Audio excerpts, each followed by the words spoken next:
यदि आप एक सच्चे संवेदनशील लेकिन महत्वाकांक्षी इंसान हैं और एक सफल लीडर बनना चाहते हैं तो आपको कुछ आरोपों का सामना करने के लिए तैयार रहना पड़ेगा।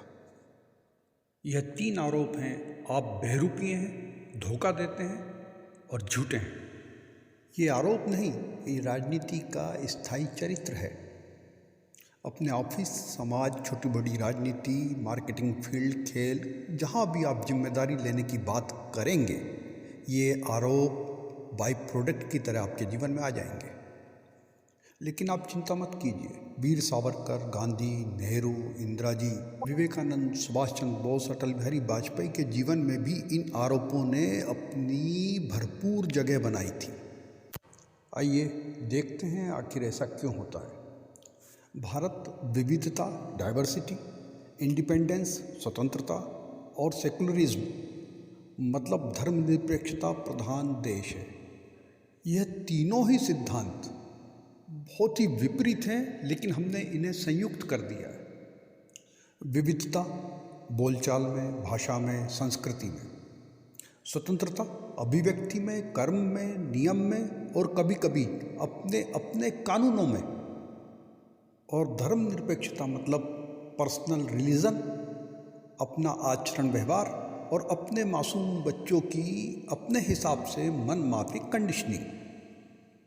यह बेहद विरोधाभासी है लेकिन संयुक्त है।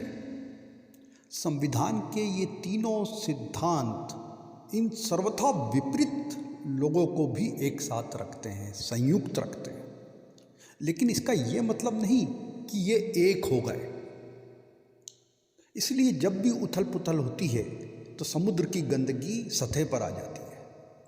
अब्राहम लिंकन जो अपनी ही बीवी के डर से, अपनी होने वाली बीवी के डर से, अपनी ही शादी के मंडप से भाग खड़े हुए थे, उन्होंने भी 2 विपरीत को, विरोधाभास को, गोरे और कालों को साथ रखने के लिए बड़े प्रयास किए। लेकिन आज एक छोटी सी घटना इस तरह की तहजीब और संस्कृति को भी तार तार किए दे रही है।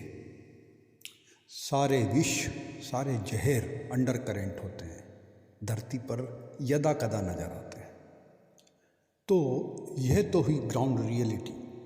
इसी समाज, इसी संस्कृति का लीडर्स प्रतिनिधित्व करते हैं। मतलब विविध आचरण और व्यवहार से भरी हुई जनता का। इसलिए कहा जाता यथा प्रजा तथा राजा। जैसी प्रजा होगी वैसा ही राजा दिखेगा।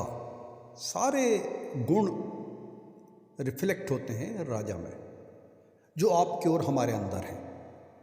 इसी कारण जनता की इच्छा के अनुरूप आचरण करना नेता की मजबूरी हो जाता है। इसलिए नेता हमको विविध रूपों में दिखते हैं, अलग अलग रूपों में दिखते हैं, क्योंकि जनता भी एक नहीं है, जनता के भी रूप अनेक हैं। तो जिस समूह, क्षेत्र और समाज की जनता जैसा चाहती है नेता वैसा एक्ट करते हैं। इसलिए नेता बहरूपीय नजर आते हैं। दरअसल वे तो जनता के प्रेम और मोहब्बत के भूखे होते हैं। राजस्थान गए तो राजस्थानी हो गए, असम गए तो असमीज हो गए, केरल गए तो मलयाली हो गए और यूपी गए तो भोजपुरी हो गए। अब यदि कोई आरोप लगाता है कि आप बहरूपीय हैं तो घबराने की ज़रूरत नहीं। उसे कहिए कि हाँ, मैं ट्रू बहरूपीय हूँ और अपने लोगों का सच्चा प्रतिनिधि हूँ। यदि आप बहरूपीय नहीं हैं तो आप देश की जनता के सच्चे प्रतिनिधि भी नहीं हैं, अपने क्षेत्र के लोगों के सच्चे प्रतिनिधि भी नहीं हैं। और यदि आप किसी मार्केटिंग फील्ड के लीडर हैं और अपना प्रोडक्ट बेचना चाहते हैं, और यदि आप जनता जैसा चाहती वैसा एक्ट करने में असफल रहते हैं, बहरूपीय नहीं हो पाते, तो आप फिर अपने आप को असफल ही पाएंगे। इसे इस उदाहरण से समझे। मेरे एक मित्र हैं, उन्होंने अपने बेटे के लिए लेडीज़ गारमेंट की एक दुकान खुलवाई। बेटा बड़ा सुंदर, बड़े बड़े घने घने बाल, गौर वर्ण, ऊंचा पूरा, सारा पैसा उन्होंने उसके शोरूम को बनाने में लगा दिया। लड़का भी बड़ा खुश। 6 महीने बाद मेरा उसकी दुकान पर जाना हुआ। मैंने देखा काफ़ी उदास बैठा हुआ था, लेकिन लटके झटके वही थे, बाल वही, बढ़िया सेंट लगा हुआ, शानदार चमक दमक, लेकिन दुकान तो थी लेडीज़ गारमेंट की। मैंने पूछा क्यों उदास हो? बोला अंकल दुकान चल नहीं रही है, सारे प्रयास कर लिए, कोई कमी नहीं है। सुबह आ जाता हूँ, 9 बजे से खोलता हूँ, रात को 9 बजे तक बैठा रहता हूँ। शुरू में थोड़ा बहुत रिस्पांस मिला, लेकिन अब वो रिस्पांस भी गायब हो गया है।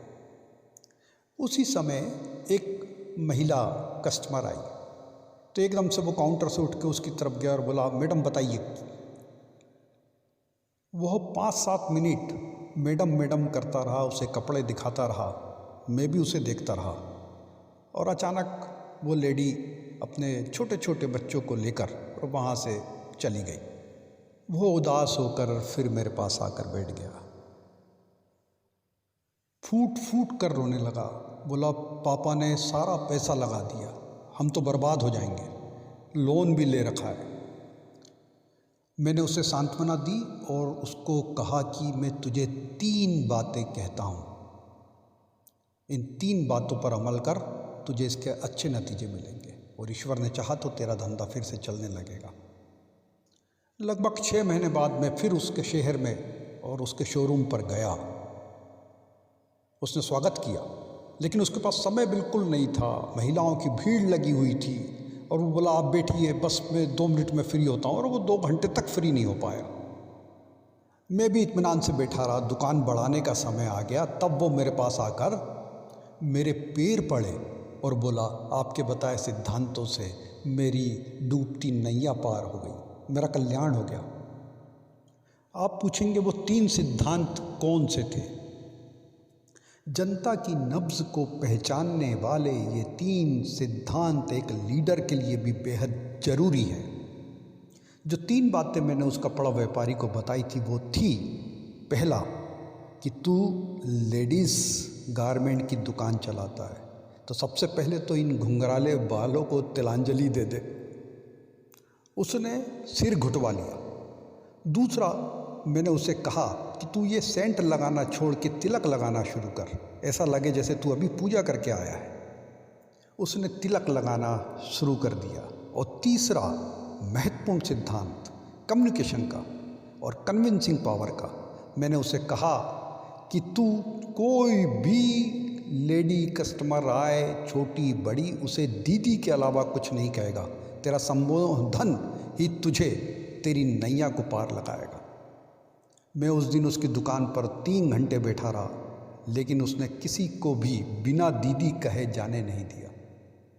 एक सफल लीडर भी आपकी जनता की आकांक्षा, अपेक्षा और इच्छा के अनुरूप ही संबोधित करते हैं और अपना रूप बदलते हैं। वे निर्लिप्त, निरपेक्ष, निर्मोही हो भी सकते हैं, नहीं भी हो सकते हैं, लेकिन आप अहंकारी हैं ये बात बिल्कुल तय हो जाती है, और वो केवल और केवल आपके अहंकार को पोषित करते हैं। यही उनके काम की डिमांड है। इसी क्रम में अगले एपिसोड में पुनः चर्चा करेंगे। लीडरशिप और जीवन को समझने की इस सीरीज को सब्सक्राइब करना ना भूलें।